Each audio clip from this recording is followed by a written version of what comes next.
Hey guys, hello everyone and welcome back to my YouTube channel. So in this lecture, we will be simplifying the table that is given in Robbins and we will be making it much more easier to learn and understand. So we'll be looking into the peripheral smear findings in RBC disorder. Firstly, we'll be looking on to the need of the peripheral blood smear. That is, what is the basic requirement, why we need to do the peripheral blood smear. After that, we'll be moving in the clockwise way and finding each and every abnormalities in which the shape of the RBC changes.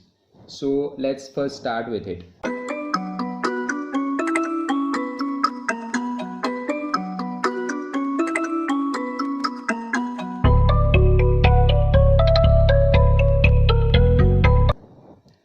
So the first one is the role of the peripheral blood smear examination. What is the main role that we do a peripheral blood smear? First one is the evaluation of the anemia. As we can see that in case of anemia, there are different shapes of RBCs that we found. Also, it also varies in hemoglobin concentration. That is, sometimes it is paler, a lesser paler and a more paler. Then evaluation of the thrombocytopenia or the thrombocytosis. Then identification of abnormal cells, inclusions like basophilic stippling, Howell-Jolly bodies, Cabot ring, and lastly infections like malaria and microfilaria, in which these organisms are found in the peripheral smear. So let's start with the first one. The first one is a microcytic RBC. As the word micro suggests smaller, so RBC becomes smaller in shape as compared to the normal RBC shape. Also, the mean corpuscular volume. So if you don't know this RBC indices, it is advisable that you watch my previous video. I have put the link in the description box also, and you can also watch the video by pressing the I button on the top. So MCV, that is mean corpuscular volume, is less than 80 femtoliter. The condition in which it is found is learned by the mnemonic SITA, that is S for sideroblastic anemia, I for iron deficiency anemia, T for thalassemia, and A for anemia of chronic disease. The figure you can see this in which there is a lesser size of the RBC as compared to a normal RBC size. The next one is the macrocytic RBC. Here MCV is greater than 100 femtoliter. Macro, as the word suggests, the shape of the RBC, the size of the RBC becomes larger as compared to a normal RBC size. So in which you can learn the condition in which this macrocytic RBC is found by a mnemonic LHMC, that is Lady Hardinge Medical College, where L stands for liver disease, H stands for hypothyroidism, M stands for megaloblastic anemia, both due to B12 deficiency and folate, and C stands for cytotoxic drugs that we consume in cancer. The next one is the spherocyte. So firstly, let's look to the sphere. We can see there is a normal blood cell which is a biconcave shape, and the spherocyte which is an oval in shape, just similar to the earth. Now, what does a spherocyte mean? A spherocyte means that its shape just changes, but the most important thing that we see in a smear is that cell with no central pallor, whereas in all other kinds of the smear findings, we can see that there is somewhat of the central pallor always seen. This spherocyte is a common is found in the neonatal jaundice, which is a common genetic cause, and its diameter is smaller as compared to a normal RBC. The condition which this is found is hereditary spherocytosis, AIHS, that is autoimmune hemolytic anemia, blood transfusion reaction, and burns. Here AIHS is the most common cause of spherocyte. Remember, this is the much asked question, because whenever the question is asked that which is the most common cause of a spherocytic RBC found, students tend to mark hereditary spherocytosis just by spherocytosis. So that's way. But here the important thing is that AIHS is the most common cause. Let's look to the next one. Next one is a pencil cell. Here you can see in the figure there is a 2 arrow mark. The first one, that is upper part, shows the teardrop cell. About that will be discussed in the upcoming slides. And the below one is the pencil cell. It's the same shape that you see like a pencil which is kept in your compass box and with which you write. The condition in which it is seen is the iron deficiency anemia. Coming to the next one is a bite cell, also known as dermatocyte. What is it? It is a one or more semicircular portions removed from the cell margin. Here you can see that it is a somewhat portion that is removed from the cell margin and it is in the semicircular shape. The condition in which it is found is G6PD deficiency. Looking to the next one is Burr cell, also known as echinocytes. These are small regular projections. Look, I am putting emphasis on the word regular projections. It is commonly seen as an artifact during preparation of film. The condition in which it is seen is chronic renal failure, uremia and liver disease.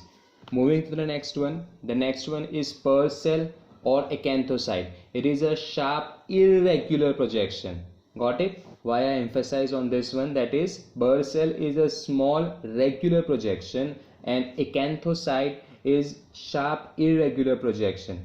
You can see it in the figure also that these are irregularly projecting from the RBC membrane, whereas in this there is exact regularity that you can see in all the Burr cells.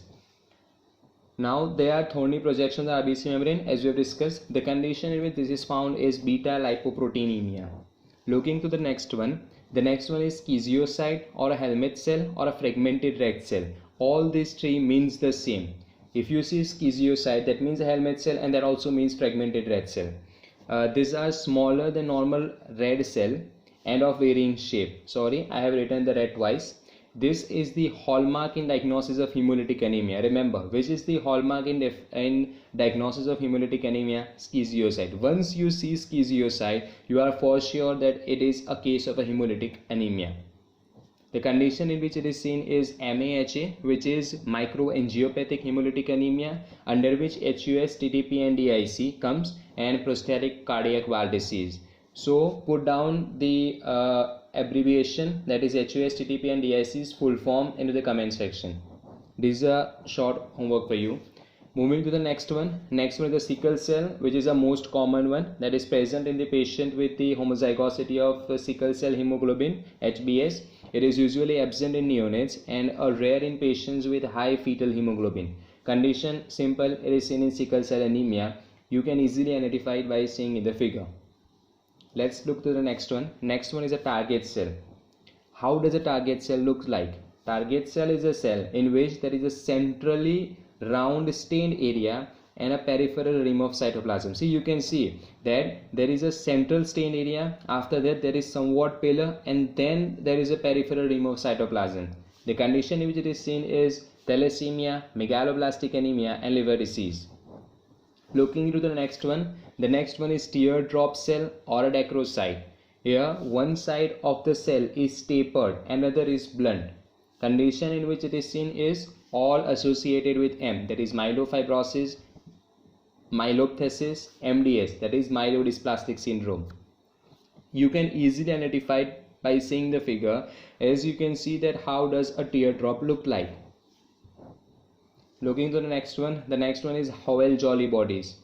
Constituent, what does Howell-Jolly body is made up of? Howell-Jolly body is made up of a remnant of a DNA. It is a smooth single large round inclusions which are remnant of nuclear chromatin. Conditions are megaloblastic anemia, asplenia and thalassemia. Remember, Howell-Jolly bodies are remnant of DNA. You can easily identify it by the figure. Look to the next one. Next one is Heinz bodies. Heinz bodies are deoxyprecipitate of hemoglobin.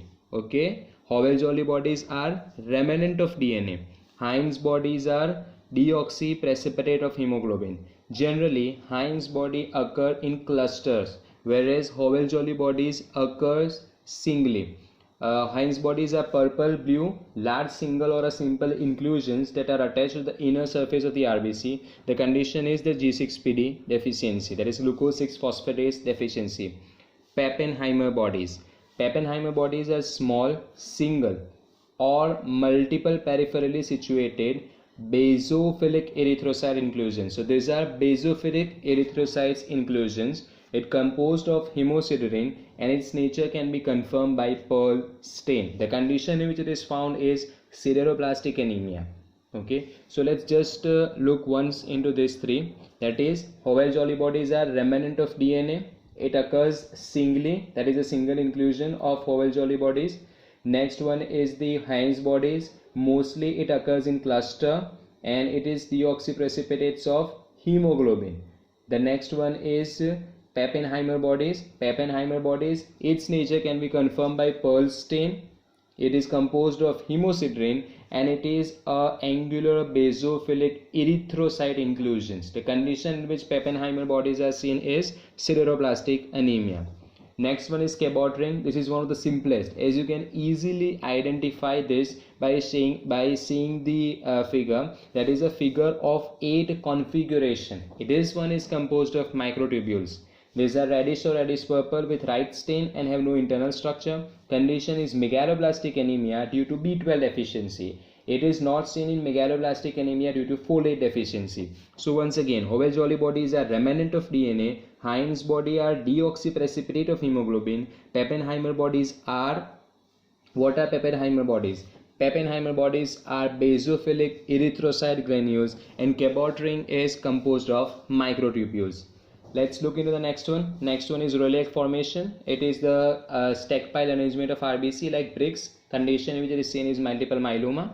And the polychromasia. Now polychromasia means what? Poly means more, increase in number. It is abnormal high number of immature RBC that is found in the bloodstream as a result of premature released from the bone marrow during the blood formation. Condition, any kind of hemolytic anemia.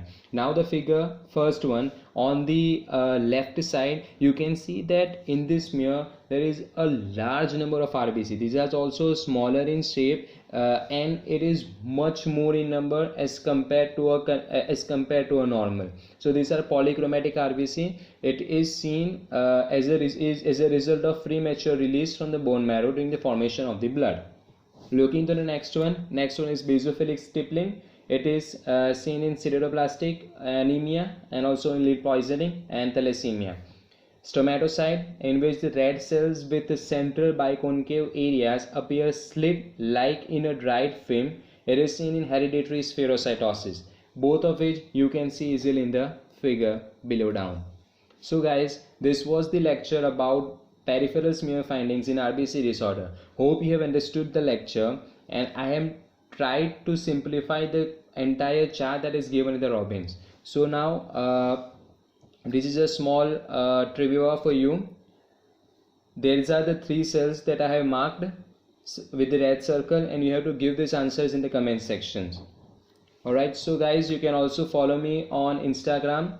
The link is given in the description box. Also on the screen you can view. And please share this video to all your friends. Like, share and subscribe to the channel. Thanks a lot for watching. Thank you.